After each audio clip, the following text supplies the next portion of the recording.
Hi friends, என்ன try ஃப்ரூட்ஸோடு இருக்கேன்னு பார்க்குறீங்களா? ஆமாம் ஃப்ரெண்ட்ஸ், இந்த ட்ரை ஃப்ரூட்ஸ்னால என்னோடய ஹெச்பி லெவல் இன்க்ரீஸ் ஆகிருக்கு, எனக்கு பேக் பெயின் கம்மியாக இருக்குது, எனக்கு கால் வலிலாம் இருந்துச்சு, எல்லாமே எனக்கு இப்போ கம்மியாக இருக்குது. இன்னொன்று மார்னிங் எம்டி ஸ்டொமக்கில் இது குடிக்கிறதுனால எனக்கு ரொம்ப ரெஃப்ரெஷ்மெண்ட்டாகவும் இருக்குது. இது என்னென்னு பார்த்தீங்கன்னா, இது எல்லாமே நான் ஃப்ளிப்கார்ட்டில் தான் பர்ச்சேஸ் பண்ணியிருந்தேன். 1500 வந்துச்சு எனக்கு மொத்தமாக. நீங்களும் ஃப்ளிப்கார்ட்டில் பர்ச்சேஸ் பண்ணுறதுனா பண்ணுங்கள், இல்லைன்னா வெளியே கூட வாங்கிக்கோங்க. இப்போ நான் எடுத்திருக்க அளவு பார்த்தீங்கன்னா 2 பேர்த்துக்கான அளவு. நானும் என் ஹஸ்பண்டும் ஜூஸ் குடிப்போம். பெரிய பாப்பாவுக்கு நான் என்னென்னமோ பண்ணி கொடுத்து பார்த்துட்டேன், ஆனால் அவள் வந்து குடிக்கிற மாதிரியே தெரியல. ஸ்வீட்னஸ்க்காக நான் பேரிச்சம்பழம் ஆட் பண்ணுவேன். பெரிய பாப்பா என்ன பண்ணுவான்னா, இதை அப்படியே சும்மா சாப்பிட்டுக்குவா. நம்ம ஜூஸாக குடிக்கணும்னு அவசியம் இல்லை. சும்மா அவளுக்கு பேரிச்சம்பழம், ட்ரை ஃப்ரூட்ஸ் அப்படியே கொடுத்தா அப்படியே சாப்பிட்டுக்குவா.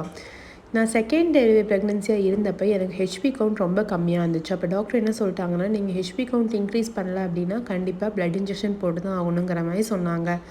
நான் அதுக்கப்புறம் என்ன பண்ணேன், இது குடிக்கும்போது நல்ல ரிசல்ட்டு தெரிஞ்சிச்சு. 1 மந்த்லேயே நல்லா ஹெச்பி கவுண்ட் இன்க்ரீஸ் ஆச்சு. ஊற வைக்கிறதுக்கு முன்னாடி நல்லா வாஷ் பண்ணிட்டு ஊற வைங்க. ஏன்னா சின்ன சின்ன பூச்சி, டஸ்ட்டு இதெல்லாம் இருந்தாலும் போயிடும். மார்னிங் அந்த ஊற வச்ச தண்ணியோடய அப்படியே ஜூஸ் போட்டு குடிச்சிடுங்க. டெலிவரிக்கு அப்புறம் வர பேக் பெயின் ஃபீட் பண்ணும்போது ரொம்ப கஷ்டமாக இருக்கும். அந்த மாதிரி டைம்லையும் இந்த ஜூஸை டெய்லியும் காலைல குடிச்சிங்கன்னா கம்ப்ளீட் ரிலீஃப் கிடைக்காட்டி ஓரளவு ரிலீஃப் கிடைக்கும். நான் இப்போ ஃபீட் பண்ணிகிட்ருக்கனால எனக்கு அந்த ஜூஸ் குடிக்கும்போது கொஞ்சம் ரிலீஃப் கிடைக்கிது. ஓகே ஃப்ரெண்ட்ஸ், பாய். நெக்ஸ்ட் வீடியோவில் பார்க்கலாம்.